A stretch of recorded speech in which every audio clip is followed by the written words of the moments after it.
All right, now we go into the chapter on quickies, chapter 6, and this is where John Gray recommends that women have quickies with men when they're not in the mood for sex. Personally, I think quickies are great when I'm not in the mood for an orgasm. I can have sex pretty quickly. Early on in a relationship, a couple makes so much time for sex. They're having sex all the time.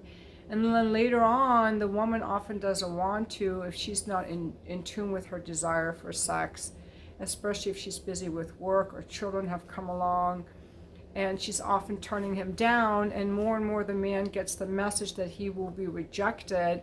He stops even initiating, already feeling the rejection, and then he starts to even lose sexual interest completely. He says in the book that when a man is aroused and initiating, he's so vulnerable, he's so emotionally vulnerable, and then when he's rejected, it's deeply painful to him, and eventually stops asking and loses attraction to his woman and doesn't even know why, and he starts looking at other women. The best thing a woman can do when she's not in the mood is say something like, I am not in the mood right now. Can we have a quickie? I'll read you a couple of these other ones. She says, we could have a quickie now, and then maybe tomorrow we could schedule more time to have sex. Or he says, I'm feeling so turned on, I would love to have sex. And she says, I would love that too. We don't have much time, so why don't we have a quickie?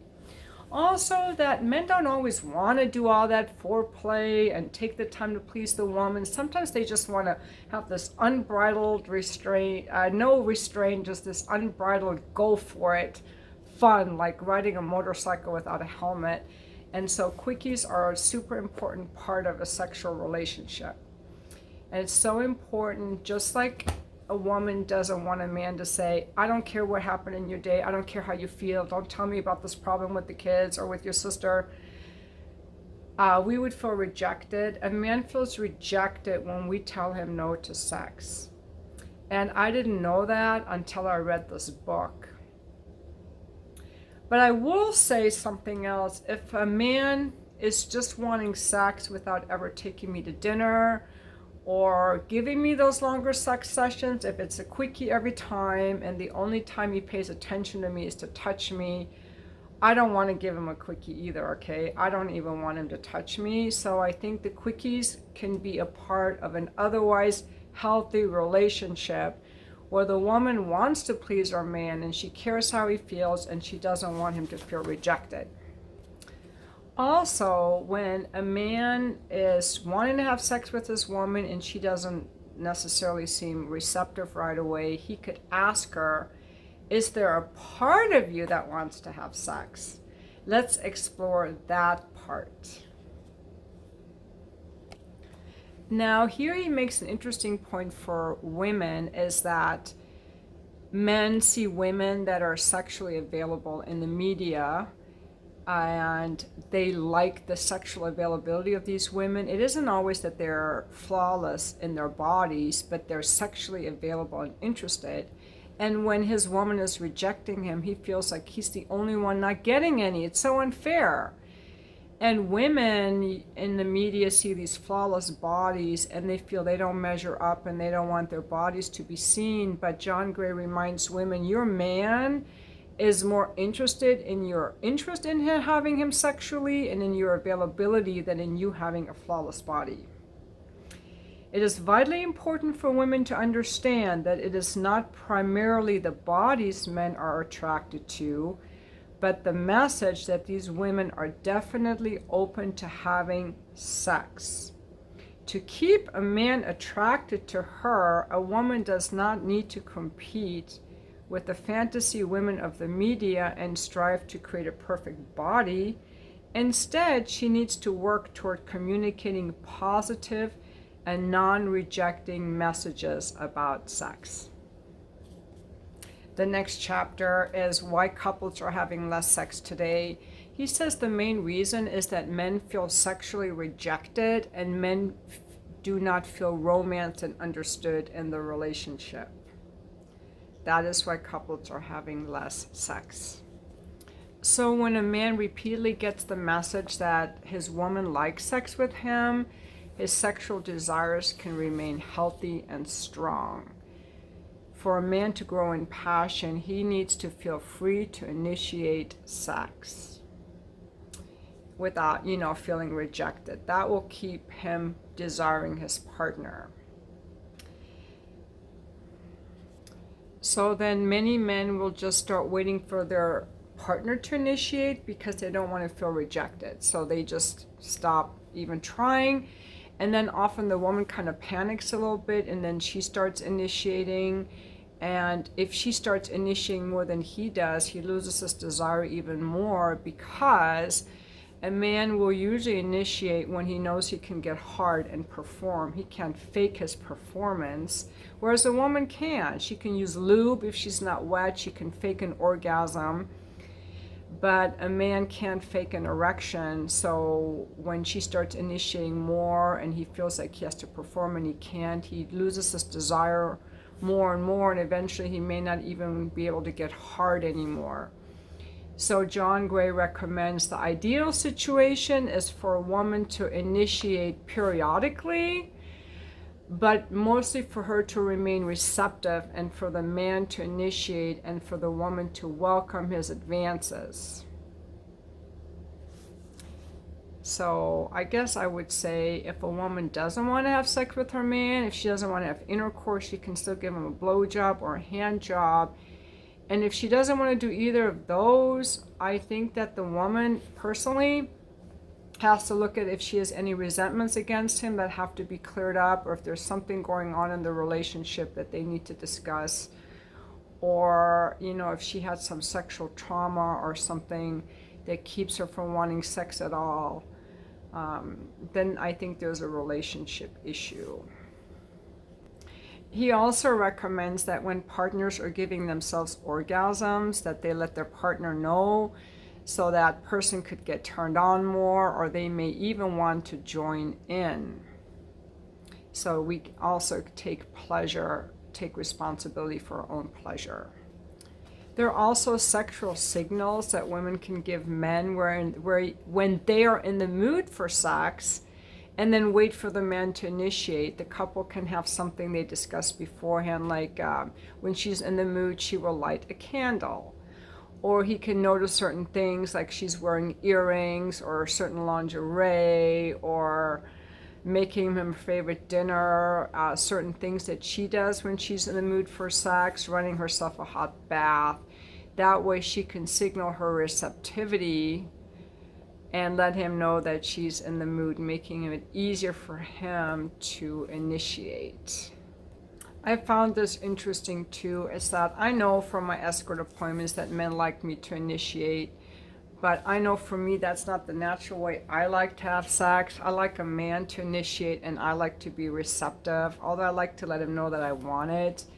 And he says in here that when a woman initiates sex in an indirect manner, like I was just outlining, she ensures that her partner can find his masculine side that desires her and seeks to pursue her. Most men have no idea that too much assertiveness and sexual aggression on her part can eventually turn him off. Some men like a woman's assertiveness very much at first, but then have no idea why they are no longer attracted to her, or suddenly find other women more attractive. In the beginning, a sexually assertive woman may feel great for him because he feels relieved that he doesn't have to risk rejection.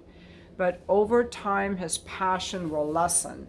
And this is really good to remember, because, the sun's in my eyes, I think a lot of men like the women in porn because they're so aggressive and they're always wanting it. But again, porn is a fantasy. In real life, a man would become very passive with a woman that was so aggressive all the time. Women commonly complain that they don't want to always initiate sex. My suggestion is that instead of initiating sex, a woman can focus on giving a man the message that it is safe for him to initiate sex. And finally, he says, the major reason men resort to affairs is they do not understand they have the power to reawaken their partner's sexuality. That works unless, when I talk to men whose wives haven't had sex with them in a really long time, in years, my first question is, did she ever want sex with you? And when they think about it, often the answer is no, she never liked it, or she was a virgin when we got married. She never really liked it. So there is no reawakening really there if she never really liked it and she doesn't want to go to counseling to explore it. But if she ever had it at one point, you may be able to get that back by reawakening her sexuality. I would say start with the romance. I'm not really a big fan of this whole thing of a woman is aroused when a man does the dishes. I don't think that's very erotic, personally. But hey, I think that him taking me out and paying attention to me and really listening to me and caring how I feel and being really good in bed, those things are really arousing. Those things turn me on. But having a guy be like my little lap dog or my little puppy dog or trying to people please me is a turn off. If you're looking for my approval or if I have to worry about your feelings, I'm not going to feel really turned on. I just wanted to throw that out there as something he didn't really mention. So that brings us to the beginning of chapter 8, how to rekindle your passion. Often a woman, I always tell guys, get your woman away for the weekend. Get her away from her regular duties and responsibilities. When women are at home, we see everything that needs to be done. When we're around the children, it's hard for us to relax and let go when we see housework and when there are children around. So he says in here, take a romantic getaway. On the drive to the getaway, she can talk. That helps her feel relaxed. The getaway is a different scene away from her home. It can help her get back in touch with her sensuality and with her feelings for you. Even just if she's going in a store and looking at something she likes, it lets her focus again on her own needs and her own desires, especially if she's a woman who's so having to take care of the family's needs and desires. She may have lost touch with her own desires.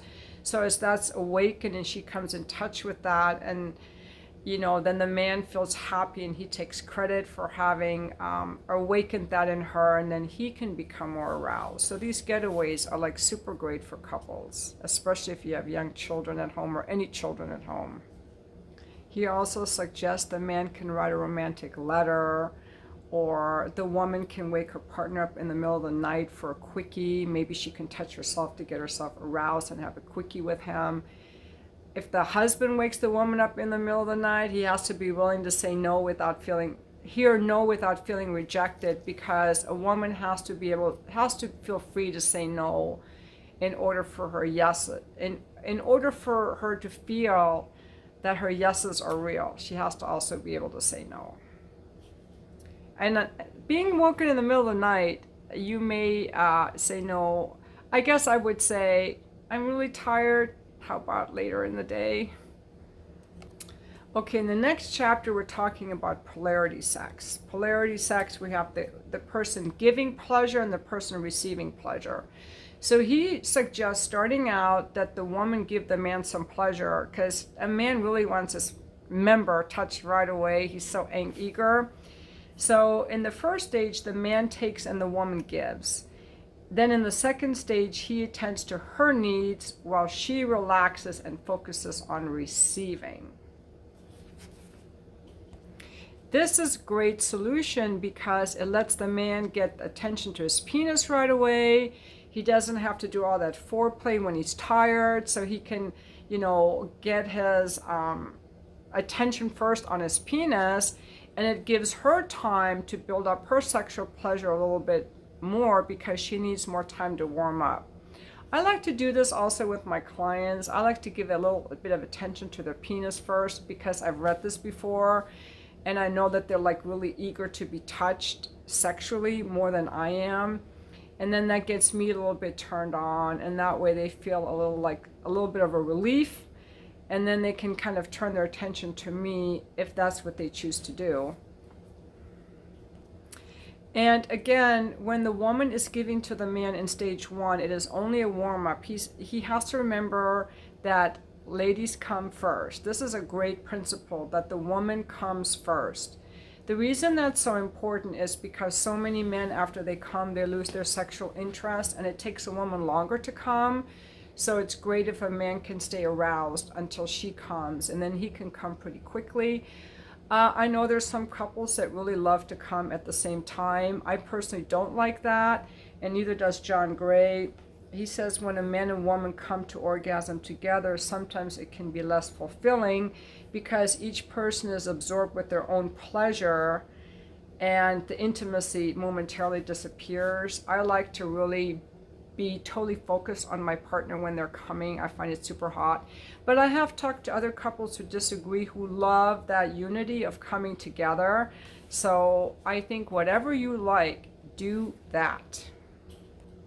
There's also something really hot about a man who can constrain himself and control himself and let me have an orgasm first. I had that experience the other day. I had a young man over here, and we had a lot of intercourse, and he wanted me to come first. And the fact that he was so wanting that so much really let me let go and relax more, knowing that I could just trust him, and I didn't have to worry that he was going to come before I did. And it was just like super great. It was like a great gift to me to have him give me all this masculine strength and energy focused on me without pressuring me to come. I can say as a woman, that's really great when a man holds back. If a man comes super quickly, rather than the woman coming first, it is really nice if he has that attention span to still stay present with the woman until she comes. Some men just really lose their turn on right away, and then it kind of just makes it go flat. In general, I think it's better for the woman to come first, and men I've talked to agree with that as well. John Gray also says, after a woman has had her orgasm, she can enjoy his pleasure more. She has had her release, and now she can focus on receiving and loving him.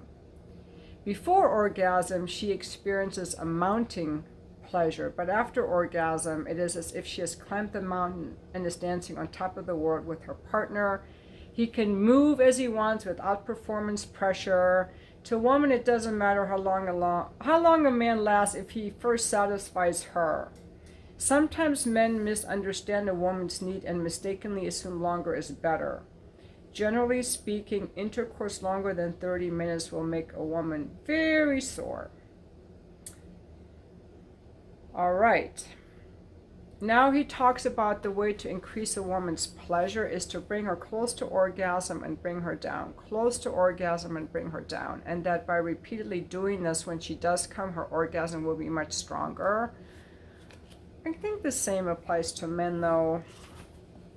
But here he's talking about increasing a woman's pleasure. In fact, he says, unless the couple is having a quickie, a man should bring his partner up at least 2 or 3 times before giving her an orgasm. This is a dietary staple of great sex and takes about 30 minutes. 5 minutes for him in stage 1, 20 minutes for her to build to orgasm, and then after he reaches orgasm, 5 minutes to enjoy the afterglow of lying together in love. Then, so you have the quickie sex, the home-cooked sex, which is 30 minutes. The quickie sex could just be a couple minutes. And then he also says you have to create this window of privacy where you have these longer sessions of at least 2 hours that he calls gourmet sex. A woman is generally open to occasional quickie sex when she feels emotionally supported in the relationship and knows that at other times she will experience regular, healthy, home-cooked sex and occasional gourmet sex. Absolutely. How many orgasms are enough? I personally tend to be one and done, like I have a big one and I feel satisfied. And I've had sex with women who have a lot of little ones. And I know each woman is different. Some women have a lot of clitoral orgasms, G-spot orgasms, vaginal orgasms, all kind of different orgasms. He says in here that when women read about all these women having a lot of orgasms, women often feel performance pressure to have more orgasms.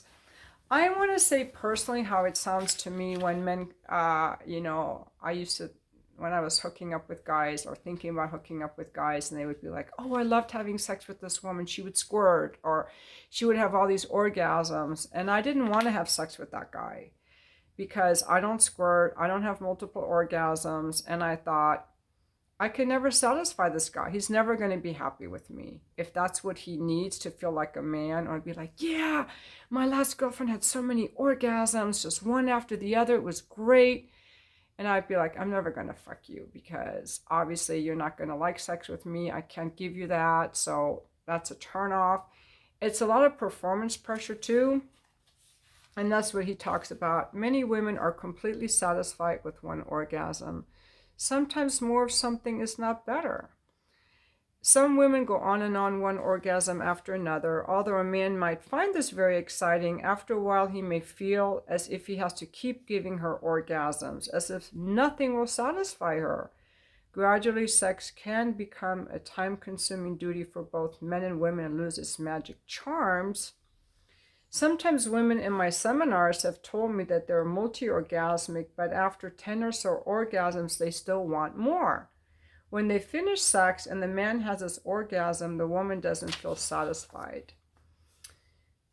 If a woman is generally multi-orgasmic, I suggest that instead of having lots of orgasms, she has one big one.